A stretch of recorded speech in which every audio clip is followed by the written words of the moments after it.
Hello, everybody, and thank you very much for joining me for another Scream Queens review. Today, I will be discussing Season 2, Episode 10, Drain the Swamp, and as always, there will be episode spoilers. So this was the season finale for Scream Queens, and I think this episode perfectly fit the whole season, which I think has been very uneven with a lot of high and low points. This episode also had a lot of high and low points, in my opinion. But overall, I do think there was a little bit more good than bad here, and I did enjoy parts of the episode, especially about the last 15 to 20 minutes or so. So we start with a scene where our killer, Nurse Ingrid's trying to kill Chanel Oberlin. Of course, this doesn't work.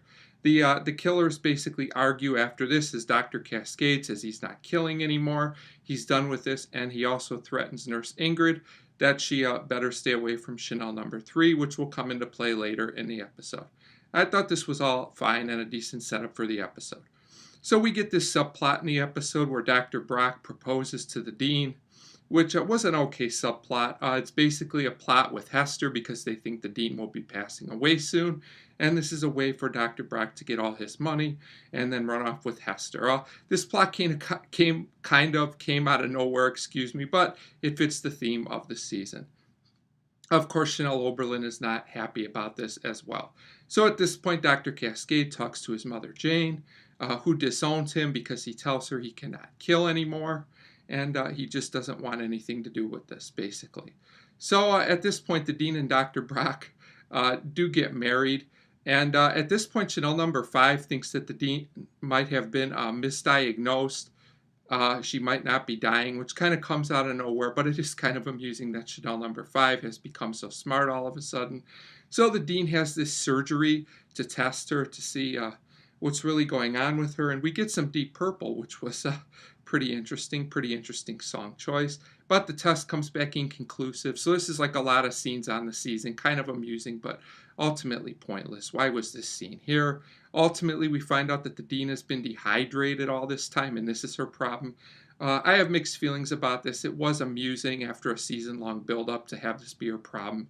It's also kind of silly and ridiculous. So I have mixed feelings about it, like I do a lot of things on this show.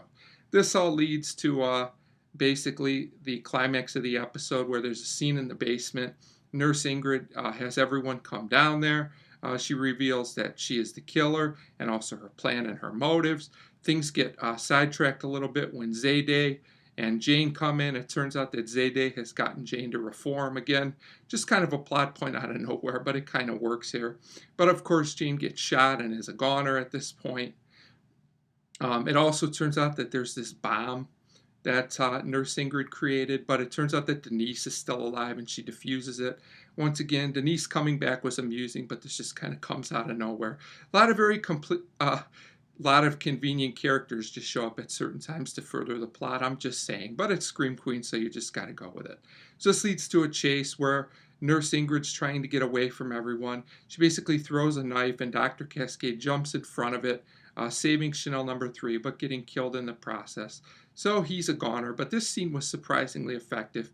I do think Dr. Cascade was one of the more interesting characters this season. So this all leads to a climax where Nurse Ingrid basically runs into the swamp.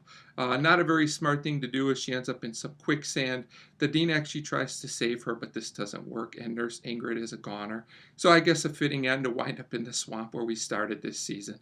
I did like that touch, and it was a nice attention to detail, I thought. So we get an ending scene where Chanel Oberlin narrates, which is appropriate. It turns out number 5 and Zayday are still working at the hospital and seem to be pretty happy about it. But the dean, things aren't so good for her. She finds out that Hester impersonated her and stole all her money and ran off with Dr. Holt. I did think this was kind of funny, even though the dean gets back on her feet and things work out okay for her. What's not as funny is that Chanel number 3 and Chanel Oberlin wind up working on this TV show. Loving the doctor, loving the D, whatever, from last week. So nice piece of, continuing the story from last week. But then we get a silly ending, very predictable and not really necessary, where there's a killer in the back of Chanel Oberlin's car, leaving things open once again, but it looks like it's a very similar killer to what we've already seen on the show. So I guess it kind of works, but not a very interesting ending in my opinion, and like I said, I saw it coming a mile away. But overall, this episode did conclude a very uneven season pretty successfully, I think.